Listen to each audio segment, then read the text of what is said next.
Assalamualaikum. Waalaikumsalam.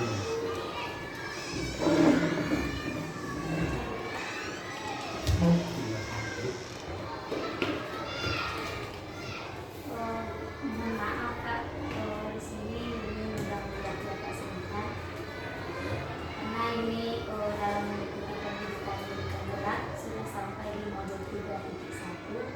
Yang ada pembelajaran modul 3.1 itu kami belajar tentang bagaimana seorang pemimpin mengambil keputusan. Nah, di sini kami ditugaskan untuk mewawancarai Bapak terkait dengan pengambilan keputusan ini. Apakah Bapak bersedia saya wawancarai? Oke. Dan saya izin ya Pak diambil videonya. Baik Pak, sebelum kita mulai, ada beberapa hal yang kami pelajari di modul, yaitu terkait ada 4 paradigma dilema etika, yang mana yang pertama itu ada individu lawan kelompok, yang kedua ada rasa keadilan lawan rasa kasihan, yang ketiga ada kebenaran lawan kesetiaan, dan yang keempat ada jangka pendek lawan jangka panjang. Jadi 4 paradigma dilema etika ini yang akan Bapak masukkan dalam pengambilan keputusan. Dan ada juga 3 prinsip berpikir dan ada 9 langkah-langkah pengambilan keputusan. Saya rasa Bapak dengan 4 paradigma dan 3 prinsip dan juga 9 langkah-langkah ini sudah sangat paham sekali dalam memimpin di sekolah SD Abadiyah.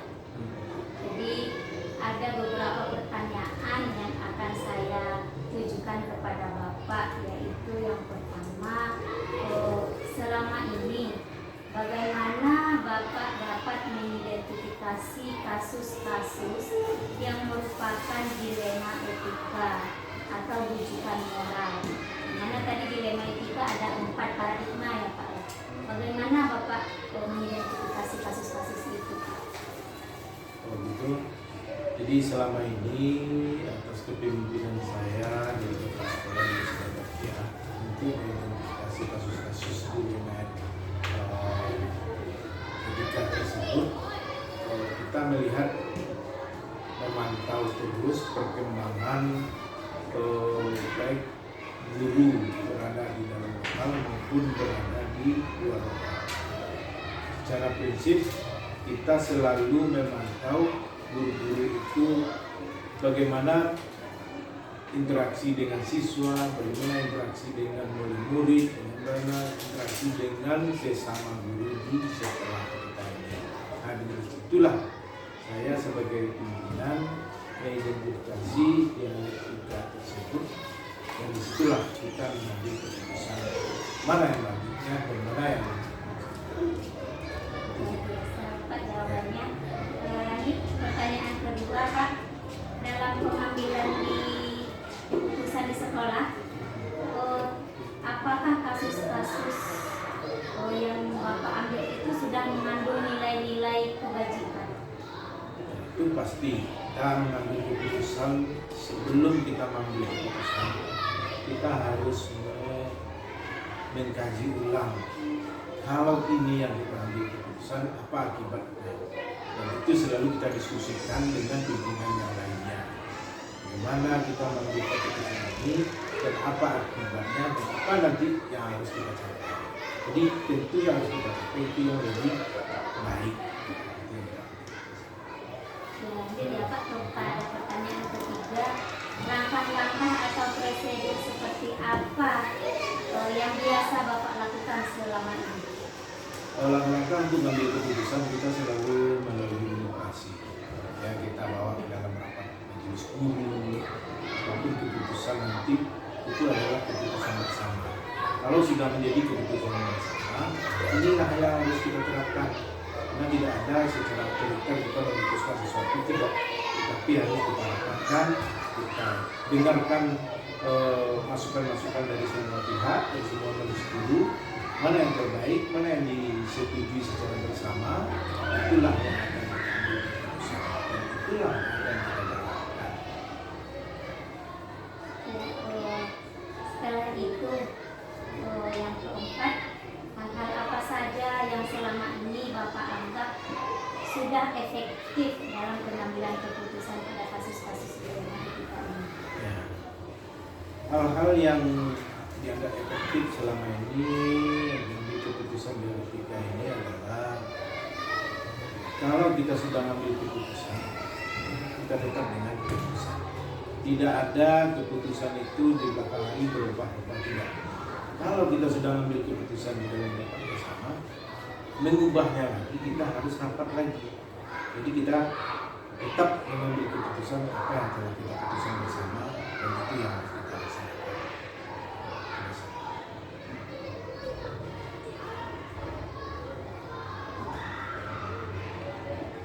Lanjut ya Pak, pertanyaannya, apakah Bapak memiliki sebuah manakala atau jadwal tertentu tentang penyelesaian kasus dilema ini? Ataukah Bapak menyediakan waktu untuk seseorang atau menyelesaikannya dalam bentuk apa? Misalnya ada kasus, seperti apa Bapak menyediakan waktu untuk menyelesaikan kasus tersebut? Setiap kasus kita selalu menyediakan waktu. Tidak mungkin kasus itu kita biarkan berlalu saja, tidak mungkin. Secepatnya kita selesaikan, apalagi kasus tentang menyangkut dengan sekolah kita. Jangan sampai kasus ini tidak merebak kemana-mana, secepatnya kita selesaikan. Kita selalu ada waktu. Saya tidak ada menyediakan waktu khusus, tidak, tetapi kalau ada kasus, kita secepatnya menyediakan waktu untuk menyelesaikan itu. Biasanya. Adakah seseorang atau faktor-faktor apa yang selama ini yang dapat mempermudah atau membantu bagaimana Bapak dalam pengambilan keputusan dari kasus tersebut? Ya, faktor-faktor untuk membantu itu banyak, bukan seseorang saja. Kita di sekolah ini kan ada beberapa orang guru yang bisa kita ajak diskusi, ada guru senior, ada guru junior yang bisa memberikan kita masukan. Nah, berdasarkan itulah kita mengambil keputusan yang dapat membantu apapun masalah kasus yang terjadi, dan selalu kita ambil keputusan bersama. Dan sebelum itu kita minta kepada yang lebih senior di sekolah kita ini yang sudah mengikuti pelatihan, itu yang harus kita minta ilmunya yang dapat. Baik, luar biasa sekali ya Pak. Dari wawancara kita, saya dapat menilai bahwa Bapak adalah seorang pemimpin yang berdemokrasi, yang mengambil keputusan itu secara bersama, bukan sepihak. Dan saya dapat menyimak kalau Bapak sudah menerapkan bagaimana kolaborasi yang baik dengan rekan-rekan sejawat dan juga dengan para siswa-siswa. Jadi mungkin hanya itu pertanyaan yang saya berikan kepada Bapak. Banyak ilmu yang saya dapatkan. Semoga Bapak tetap sebagai pemimpin yang dapat mengambil keputusan dengan baik, dengan memperhitungkan segala yang ada dalam 4 paradigma dilema etika, 3 prinsip berpikir, dan 9 langkah dalam pengambilan keputusan. Insya Allah apabila sudah yang Bapak sampaikan tadi terlaksana, atau juga sekolah Bapak yang akan mendapatkan istilahnya, apalagi kita swasta ya Pak ya, kalau kita kepemimpinannya sudah bagus, otomatis siswa-siswi kita akan bertambah dan orang tua pun akan banyak mempercayakan kepercayaannya kepada kita. Jadi terima kasih banyak Pak untuk waktu yang sudah diberikan. Alhamdulillah saya mendapatkan banyak ilmu dari Bapak, karena Bapak sudah berpengalaman juga sebagai pemimpin. Terima kasih atas ilmu yang diberikan. Saya pamit Pak. Terima kasih Pak.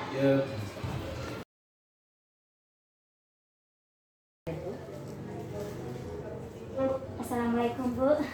Waalaikumsalam. Ini Yuni dari Setiadariah Bu. Ada perlu sedikit dengan Ibu, ada waktu Bu? Udah, insyaallah. Ya, ini Bu, ini kan ikut program guru penggerak angkatan 8.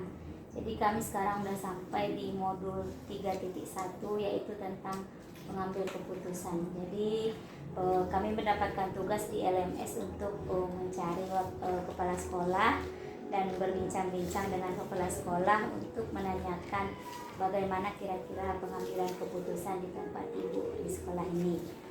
Jadi sebelum kita masuk kepada ini menanyakan kepada ibu, di dalam LMS kami sudah belajar tentang ada yang namanya dilema etika ya Bu ya.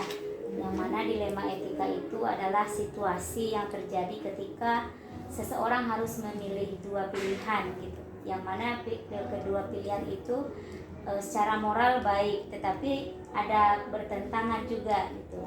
Jadi itu yang kami bahas di dalam modul, dan ada juga 4 paradigma dilema etika, 3 prinsip berpikir, dan 9 langkah pengambilan keputusan.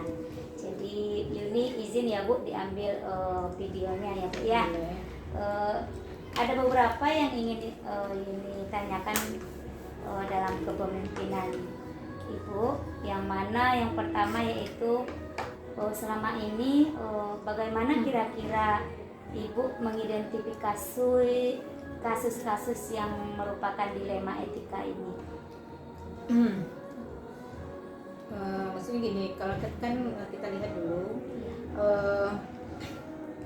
bagaimana misalnya kita lihat kasus tersebut, mana yang merupakan dilema etika atau yang merupakan bujukan moral. Jadi apabila kita mengambil keputusan, kita analisa dulu masalah tersebut. Dan apabila kasus tersebut merupakan bujukan moral, kita harus tegas mengambil keputusan tersebut. Nah, keputusan yang kita ambil yaitu yang akurat, yang sudah melalui proses analisa, sehingga dengan langkah mengakomodasi supaya tidak ada pihak yang dirugikan, dan akan berdampak positif pada semua pihak, seperti itu. Luar biasa sekali ya Bu ya, karena yang namanya juga kasus tentu kita perlu mendalami. Betul. Ya Bu ya. Selanjutnya Ibu, selama ini bagaimana Ibu menjalankan pengambilan keputusan di sekolah, terutama untuk kasus-kasus di mana ada dua kepentingan yang sama-sama benar atau sama-sama mengandung nilai kebajikan? Baiklah, Ibu coba menjawab ya.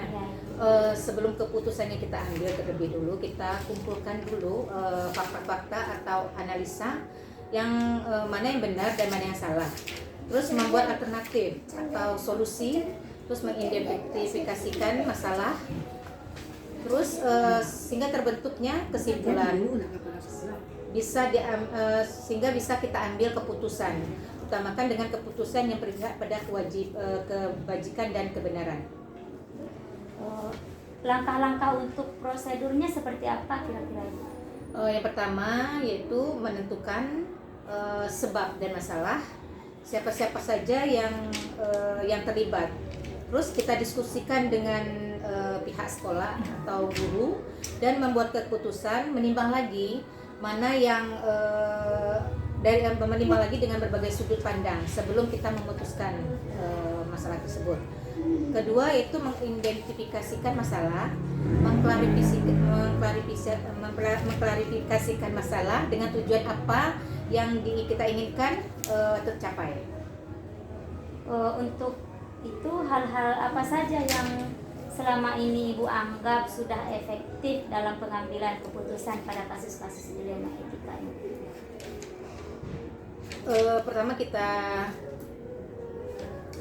Pertama kita lihat dulu siapa-siapa yang terlibat dalam masalah tersebut. Terus dan kita diskusikan, terus kita bayangkan sosok yang bagai panutan kita untuk mengambil keputusan tersebut. Lanjut ya Ibu ya, pertanyaan selanjutnya. Menurut Ibu selama ini adakah tantangan dalam pengambilan keputusan pada kasus-kasus dilema etika ini Ibu?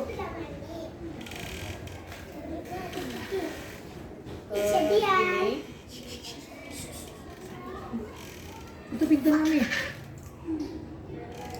Merupakan yang tantangan yang pertama kita ada beberapa tantangan seperti misalnya kita bagaimana cara mencari keputusan yang terbaik supaya tidak merugikan orang. Jadi gini, bagaimana ya kalau supaya tidak yang ini tidak terkorbankan gitu. Yang ini juga sama-sama tidak sama-sama itu sama-sama menguntungkan bagi kedua belah pihak. Terus kadang-kadang keputusan yang diambil ini bisa melanggar ketentuan yang sudah ditetapkan. Nah, tapi kita sebagai pimpinan harus bisa menganalisa atau mengambil keputusan yang terbaik bagi kedua belah pihak. Lanjut ya Bu, pertanyaannya, apakah Ibu memiliki sebuah tata kala atau jadwal yang Ibu tentukan dalam menyelesaikan masalah? Kalau seperti itu kita lihat dulu masalahnya. Kalau masalah ringan yang kita bisa selesaikan pada hari itu, pada saat itu juga kita selesaikan. Namun ada kalanya masalah itu masalah yang berat dan kita akan berlanjut menjadi jadwal yang sudah kita tentukan bersama dengan anggota kita. Berarti tergantung dengan masalahnya ya Ibu ya. Ya, selanjutnya Ibu, menurut Ibu adakah seseorang atau faktor-faktor apa yang selama ini bisa mempermudah atau membantu Ibu dalam pengambilan keputusan ini? Kalau tokoh, misalnya faktor-faktor yang selama ini yang mempermudah atau membantu kita, yaitu misalnya ada masalah, kita diskusikan dulu bersama anggota sekolah. Tapi namun kalau tidak selesai juga, kita punya yayasan atau pengurus, kita bisa bawa masalah tersebut ke pengurus yang bisa menyelesaikan masalah tersebut dengan sebaik-baiknya. Ini pertanyaan terakhir ya Ibu ya. Dari semua hal yang Ibu sampaikan, kira-kira pembelajaran apa yang dapat kita petik dari pengalaman atau pengambilan keputusan Ibu selama ini? Saya ambil ini, mungkin saya mengambil keputusan itu tidak secara sendiri gitu. Kita harus sudah bekerja sama dengan guru dan pihak-pihak yang terkait di dalam suatu lembaga tersebut. Baik Ibu, semua pertanyaan yang ini berikan sudah terjawab dengan baik. Intinya ini dapat melihat dari kepemimpinan Ibu. Ibu di sini nampaknya sangat berkolaborasi dengan rekan-rekan guru, dengan semua yang terlibat, contohnya yayasan ya Ibu ya. Karena yang namanya masalah itu ada masalah yang bisa kita selesaikan sendiri, ada masalahnya berat, tentu kita harus kembali ke pemangku yang lebih tinggi dari kita ya Ibu ya. Jadi terima kasih Ibu untuk hari ini. Ibu sudah meluangkan waktu. Sama-sama. Semoga dalam kepemimpinan Ibu sekolah yang dipimpin semakin mencapai kesuksesan yang lebih sukses lagi, dan banyak pengalaman yang Yuni terima dari Ibu hari ini. Terima kasih ya Ibu ya. Assalamualaikum.